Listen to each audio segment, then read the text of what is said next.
Tinokukwazisai pasabata rino zvatinonzwa kubva mukuverengwa kwemurau. Mumabhuku aMozisi tinonzwa zvichinzi pana Genesis 26 kana kuti Genesi 26, Isaka paGerari unoita sungano naAbhimereki. Zvino nzara yakanga iripo panyika isati iri nzara yakanga iripo pamazuva aAbhurahama. Isaka akaenda Gerari kuna Abhimereki mambo waFiristia. Jehovha akazviratidzazve kwaari akati, usaburukira Igipita, gara munyika yandakakuudza. Gara hako munyika ino uri mutorwa. Ini ndichava newe, ndichakuropafadza nokuti ndichakupa iwe navana vako nyika idzi dzose. Ndichasimbisa mhiko yandakapikira Abhurahama baba vako. Ndichawanza vana vako senyeredzi dzedenga. Ndudzi dzose dzenyika dzicharopafadzwa muvana vako, nokuti Abhurahama wakateerera inzwi rangu, akachengeta zvandakamurayira nemirayiro yangu, nemitemo yangu, nemirau yangu. Isaka akagara Gerari. Vanhu venyika iyo vakamubvunza pamusoro pemukadzi wake vakati, iye akati, ihanzvadzi yangu, nokuti wakanga achitya kuti mukadzi wangu achiti, zvimwe vanhu venyika iyo vangamuuraya nokuda kwaRebheka, nokuti wakanga akanaka kumeso. Zvino wakati avapo nguva refu, Abhimereki mambo wavaFiristia wakatarira napawindi akaona Isaka achitamba naRebheka mukadzi wake. Ipapo Abhimereki akadana Isaka akati, tarira, zvirokwazvo mukadzi wako. Wakataura seko uchiti ihanzvadzi yangu? Isaka akati kwaari, nokuti ndakati zvimwe ndingafa nokuda kwake. Abhimereki akati kwaari, ndokudiniko kuti watiitira chinhu ichi? Dai mumwe wavanhu aivata nomukadzi wako, ungadai watiisa pamhosva. Abhimereki akarayira vanhu vose akati, unobata munhu uyu, kana mukadzi wake uchaurawa zvirokwazvo. Zvino Isaka wakadzvara zviyo munyika iyo, akawana gore iro rune 100. Jehovha akamuropafadza. Munhu uyu akava mukuru, akaramba achiwedzerwa kusvikira wava mukuru kwazvo. Wakanga ava ane pfuma yamakwai nengombe nemhuru huru nemhuri huru. VaFiristia vakamugodora. VaFiristia vakadzivira matsime ose akanga acherwa navaranda vababa vake pamazuva ababa vake. Ndipo patinotangira pano. Zvikanzi Abhimereki akati kuna Isaka, ibva hako kwatiri, nokuti watipfuura kwazvo nesimba. Isaka akabvapo akandodzika matende ake mumupata weGerari akagarapo. Isaka akacherazve matsime emvura akanga acherwa pamazuva ababa vake Abhurahama, nokuti vaFiristia vakanga vadzivirira. Abhurahama afa, akaatumidza mazita akanga atumidzwa nababa vake. Varanda vaIsaka vakachera mumupata, vakawanapo tsime remvura inotubuka. Vafudzi veGerari vakaitirana nharo navafudzi vaIsaka, vachiti, imvura yedu. Akatumidza tsime iro zita rinonzi Eseki, nokuti vakapesana naye. Zvino vakandocherazve rimwe tsime vakaitirana nharo pamusoro pairerozve, akaritumidza zita rinonzi Sitina. Akabvapo akandocherazve rimwe tsime, iroro havana kuzoitirana nharo pamusoro paro, akaritumidza zita rinonzi Rehobhoti. Akati, nokuti zvino Jehovha wakandiitira nzvimbo huru kuti tiwande munyika ino. Akabvapo akakwira Bheerishebha. Jehovha akazviratidza kwaari usiku ihwohwo akati, ndini Mwari waAbhurahama baba vako. Usatya, nokuti ndinewe.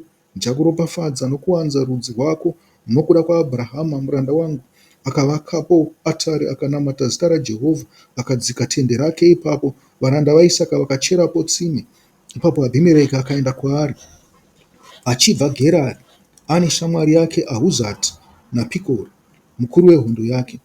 Isaka akati kwavari, mavuyireiko kwandiri? Zvamunondivenga, makandidzinga kwamuri? Ivo vakati, takaona kwazvo kuti Jehovha unewe, tikati zvino mhiko ngaivepo pakati pedu newe, tiite sungano newe, kuti urege kutiitira zvakaipa sezvatisina kukubata iwe, sezvatakakuitira zvakanaka bedzi, tikakuendesa norugare. Zvino iwe ndiwe hako muropafadzwa waJehovha. Iye akavagadzirira zvokudya, vakadya vakanwa, vakamuka mangwanani vakapikirana. Ipapo Isaka akavatendera kuenda, vakabva kwaari norugare. Nomusi iwowo varanda vaIsaka vakauya vakamuudza kuti vakanga vachera tsime. Vakati kwaari, mvura taiwana. Vakaritumidza zita rinonzi Shibha, Naizvozvo zita reguta ndiBheeri Shibha kusvikira zuva ranhasi. Zvinoisa wakati asvika makore 40 akawana Judhiti mukunda waBheeri muHeti naBhesemati mukunda waEroni muHeti. Ivavo vakarwadza mwoyo waIsaka naRebheka. Amen. Mwari akomborere mashoko ake averengwa. Kutaura kwedu nhasi nechidzidzo chedu chinobva kubva paya pandamira ndikati pavhesi 15, nharo dzakanga dziripo pakati pavafudzi vaIsaka navafudzi vavaFiristia. Zvikanzi vaiitirana nharo pamusoro pamatsime. Saka kana tichibata nyaya yavafudzi, chirongwa chedu chavafudzi chakabva pana Ruka 2 kubva pavhesi 8 kusvika pa20, ndo patakatangira. Asi takubata gospera richibva kuOld Testament. Vhangeri rakabva kuOld Testament kana kuchitendero chakare. Vafudzi vakaitirana nharo. Imi kana muchizviona ipa muri kunzwanzi vafudzi vavaFiristia navafudzi vaIsaka. Isaka toti ndiye munhu waMwari, munhu anonzwa rayiro yaMwari, munhu anogara akabata kabhaibheri kake achindundurudzana nako kwese kwaanoita, achiti pose paanosvika pane vanhu ovhura kabhaibheri kake ovaverengera murayiro, ovaparidzira vhangeri, obvapo zvake oenda. Toti ndiye munhu waMwari, sezvazviri kunzi ndiye munhu waMwari. Ko vaFiristia toti ndevanani? Vane gospera ravo, asi tingavati vanhu vaMwari? Kwete. VaFiristia vanototi kuna Isaka, Mwari anaye. Mazvona sezvavakaita kuna baba vake Abhurahama, zvikanzi tazviona kuti Mwari anewe. Nepamusoro peiko? Pegoo raakanga aita agere pakati pavo nepfuma yaaiunganidza iye ari pakati perumwe rudzi. Ndiye angadai atori murombo achienda kunokwereta, asi wakava nepfuma kupfuura ivo varidzi venyika. Chinhu ichi hachina kufadza vaFiristia. Vakati chibva patiri, zvikanzi wakadzokera panzvimbo yaimbogara madzibaba ake Abhurahama kare. Zvikanzi wakanodzivura matsime iwawo akanga azadzwa avharwa navaFiristia. Matsime aya akanga ane mvura. Ko akagovharirweiko hatizive. Imi munoita zvewater collection newater preservation, ndimi mungatoziva. Zvikanzi paakavhurwa naIsaka, vafudzi vavaFiristia havana kufara. Vanombotadza kufara sei kana vakaavhara? Zvida akanga asina mvura. Zvino zvaavhurwa vakutadza kufara sei? Aane mvura. Zvikanzi vakati ndeavo.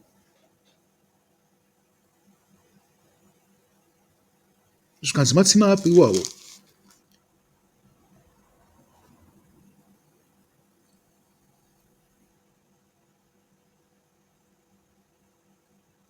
Hatina kunzwa kuti matsime api mazita awo, but zvikanzi vakatsamwa pamusoro payo. Munoziva zvinoitika kana tichitaura pamusoro pevafudzi, tiri kuti chimapasta, vaparidzi, vaprofita. Asi mukati mavafudzi pane vamwe vakangopfeka makusha amakwai chete, dziri mhumhi namapere namakava neshumba dzinorura. Koita vafudzi kwavo, ivo vanoteerera shoko raMwari. Ndine urombo kutaura kuti nyika yenyu yazara nemhumhi namapere, makava neshumba dzinorura. Zvinhu izvi zvinoparadza, zvikara, zvinodya, zvichinyepera kunge zviri kufudza makwai, zvodya makwai zvaari kufudza. imi munongonzwa nekuita kwavo nepfuma yavanozviunganidzira munyika inotambura kudai, kuti mufudzi, munhu akashorekana, munhu akazvidzikana, ungapfume kupfuura vanhu venyika iyoyo.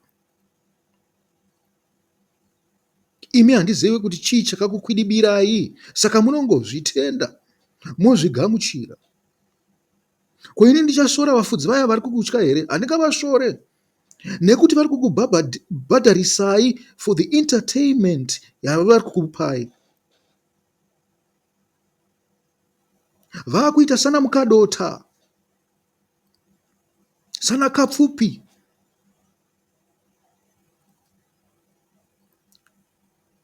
Ana mai sorobi, saka vanogoregedza kukubhadharisai seiko? Chinangwa chavo hachisi chekuti muende kudenga, kwete. Nyangwe zvavo vachiita kunge vari kuparidza shoko raMwari, vanoita kunge vari kuparidzira Mwari, asi kwete, vari kuzviparidzira ivo. Kana pakasvika nguva yekuti shoko raMwari raakuda kuhina, vanokwevera kwavo nekuda kwemari yamunovapa. Vanosarudza kurasa chokwadi, vokudzidzisai nhema.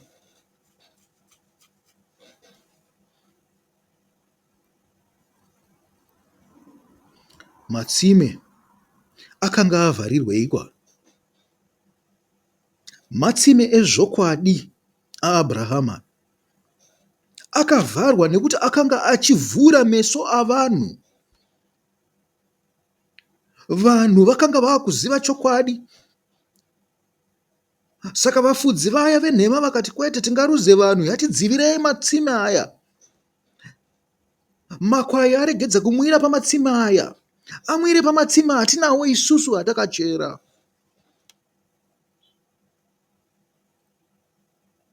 Zvikanzi Isaka paakaenda kunovhura matsime aya, vakatanga kuti ndedu.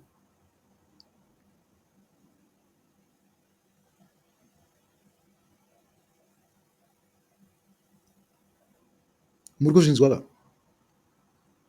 Isaka auya amunhu mutsva werudzi rwane rwaAbhurahama. Isi tinoti muprofita akakwana, kana mudzidzisi akakwana, kana mufundisi akakwana, kana pasta, kana muvhangeri akakwana nechokwadi chaMwari. Akasvika pane matsime akavharwa, angadai akangonoshandisa matsime avaFiristia. Makambonzwa kunzi maprofita enhema anokopana, anotsveyamisa chokwadi zvakare. Zvikanzi Isaka akashamisika kuti ko matsime akavharirwei aya, matsime ezvokwadi. Zvikanzi paakavhura akanzi ndeedu navaFiristia, iwo haungamwire ipapo, iwo haungamuise makwai ako ipapo, ndeedu, ibva pano.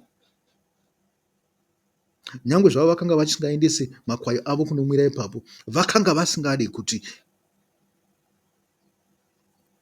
Isaka ashandise matsime ari padhuze nemakwai avo. Chii chinoitika? Makwai akaona matsime azvokwadi avhurwa, ane mvura dzinotapira, achaenda ikoko, osiyana nematsime avo enhema, matsime aBhaari avanoshandisa avaFiristia. Saka daka rakavapo, vakarwisa kuti matsime aiwawo asavhurwe. Isaka haana kugara ipapo. Isaka akati, ini ndine makwai angu kare, ndine vanhu vangu kare, ndakaropafadzwa nokuda kwekuteerera inzwi raMwari. Genesis 26 verse 1-4. Namaropafadzo andakawana nokuda kwababa vangu Abhurahama vaiteerera inzwi raMwari. Nditone mhuri hombe pandiri namakwai mazhinji, rekedza ndinozvifurira mamwe matsime kure navanhu ava. Zvikanzi ndipo paakavhura matsime eEseki, verse 19-25, akamupa mvura. Varanda vaIsaka vakachera mumupata, vakawanapo tsime remvura inotubuka, spring. Vafudzi veGarara vakaitirana nharo navafudzi vaIsaka vachiti, imvura yedu. Akatumidza tsime iro zita rinonzi Eseki. Ndo matsime enharo kani, nokuti vakapesana naye. Zvino vakandocherazve rimwe tsime vakaitirana nharo pamusoro pairerozve, akaritumidza zita rinonzi Sitna. Akabvapo akandocherazve rimwe tsime iro rahavana kuzoitirana nharo pamusoro paro, akaritumidza zita rinonzi Rehobhoti. Akati, nokuti zvino Jehovha wakandiitira nzvimbo huru kuti tiwande munyika ino. Akabvapo akandokwira Bheerishibha, ndo kwakazonoita rimwe tsime rake raperi rakanzi Bheerishibha, rokuti makwai ake aita sei? Awande.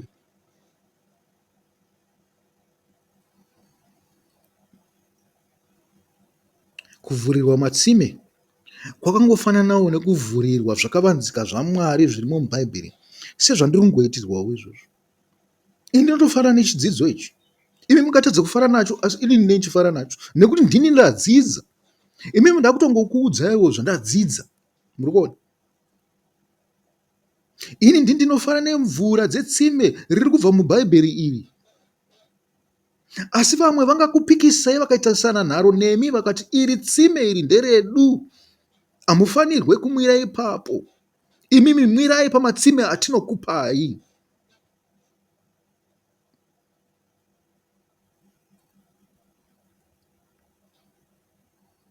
Zvikanzi paakavhura tsime reRehobhoti, Jehovha akazvirakidza ipapo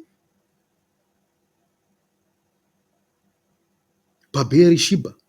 Ndo paakazvirakidza Jehovha patsime repiri. Jehovha akazviratidza kwaari akati, ndini Mwari waAbhurahama baba vako, usatya, nokuti ndinewe ndichakuropafadza nokuwanza rudzi rwako nokuda kwaAbhurahama muranda wangu. Amen. Naizvozvo ndinoti kuna ivavo vari kuvhura matsime matsva emvura yazvokwadi, musatya zvenyu, musavhunduke, kuti ava ndivo vane vanhu vaFiristia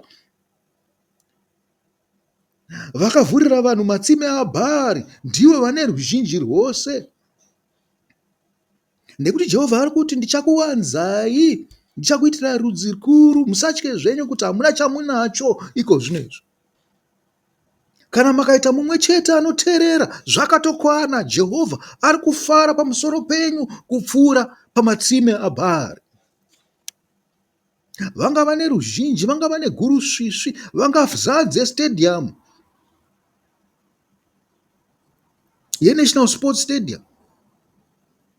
Asi kuna Mwari iye woga ari kuteerera shoko rako, mumwe chete waunaye patsime rako, ndiye ari kufadza Mwari kupfuura vane zviuru. Munopinda kana 100,000 kamuya, kana vanhu vawanda chaizvo chaizvo nepaplaying surface pipe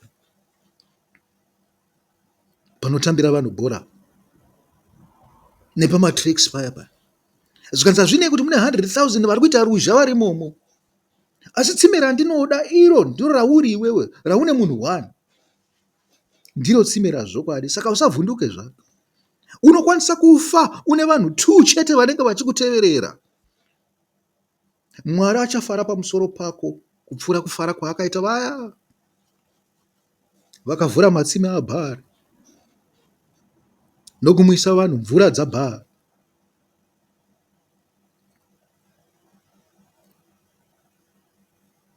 Asi zvisinei, kuna Isaac zvakanga zvisina kudaro. Akatanga kuwanzwa zvakare pazvipfuwo napavanhu navaranda, nemhuri yake yakatanga kukura. Imi musangotarira panonzi mukadzi wake akanga ari Rebheka paya. Aikwanisa kunge ane vakadzi vakawanda chaizvo, nekuti akanga ari mupfumi shoroma, adzite mukadzi mumwe chete. Napanguva iyoyo zvakanga zvisingaite.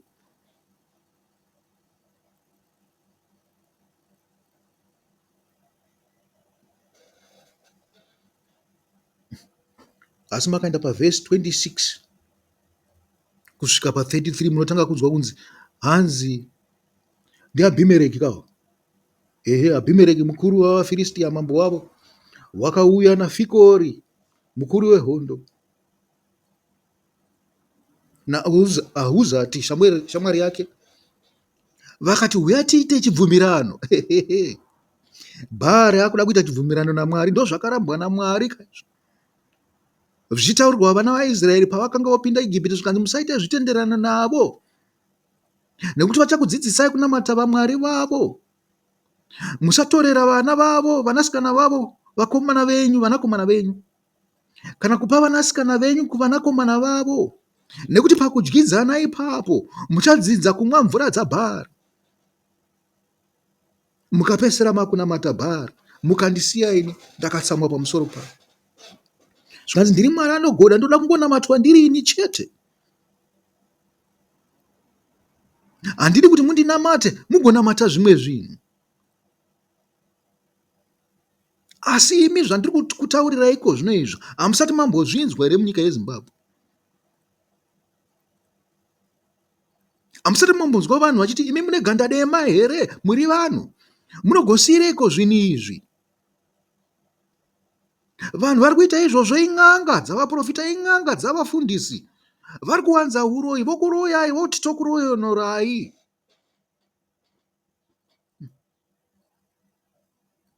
Zvavari kutoita zvakaipa, nyangwe nekuchivanhu chacho chavanopupura vachiti chivanhu vanoziva. Vari kushatisa nyika, zvinopinza nyika pakuparadzwa.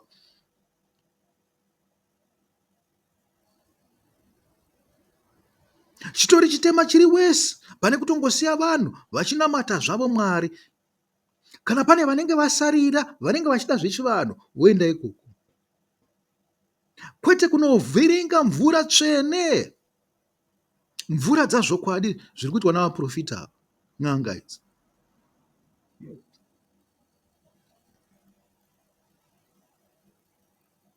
Asi ndofarira mamwe mashoko akataurwa naipapo naAbhimereki, wakagamuchira, wakataura zvokwadi, haana kuzvivanza. Akati, iwe Isaka ndiwe wava muropafadzwa waMwari wenyika ino. Nyange zvedu tiri varidzi venyika izvo, yanga isingori nyika yainzi yavaFiristia chete,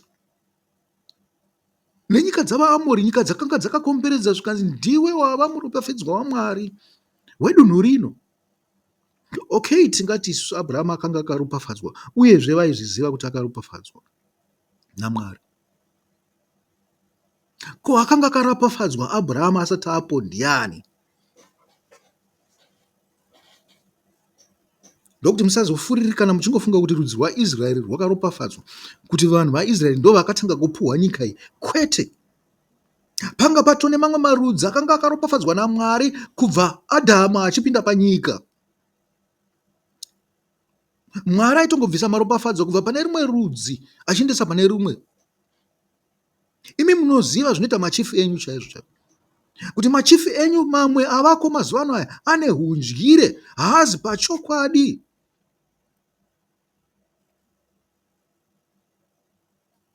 Zvikanzi machifu ekutanga dzimwe nguva vanga vatori vanhu vakatendeka,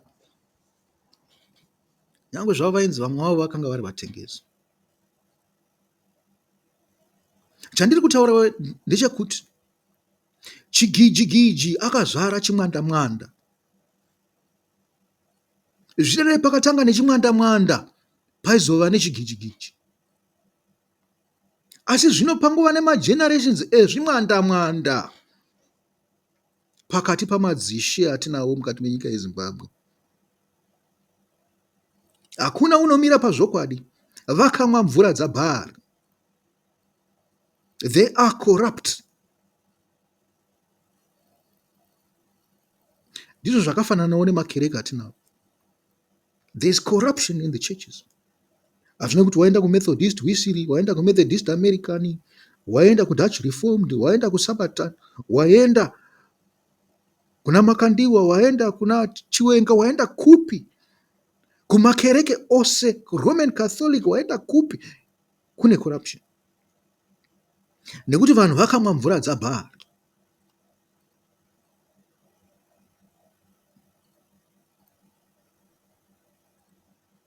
Vamwe venyu mungamanyira kuti pamwe Merikizedheki mambo weSarema ndiye akanga akaropafadzwa. Ini handingaite nharo nemi ipapo,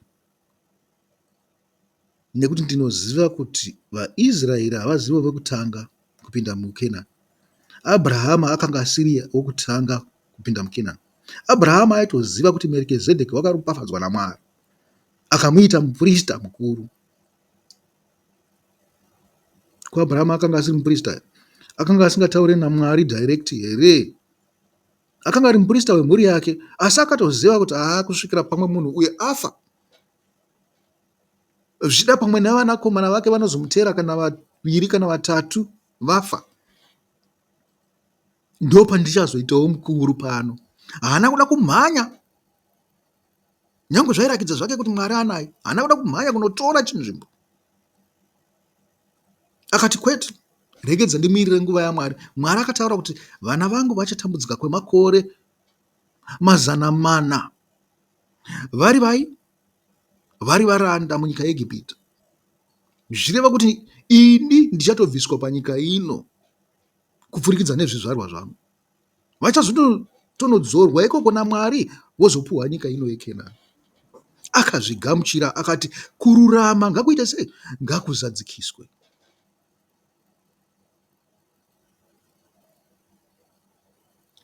Kana zvakanzi ndobva panyika ino ine ndege, ini ndinoti kururama ngakuzadzikiswe. Ndakada kuita nenzira dzangu, handizive zvazvinozovhiringa kumberi uko. Vari kufunga kuti vari kuvhiringa nzira dzangu vachaona mubayiro wavo sezvavakatarirwa naMwari.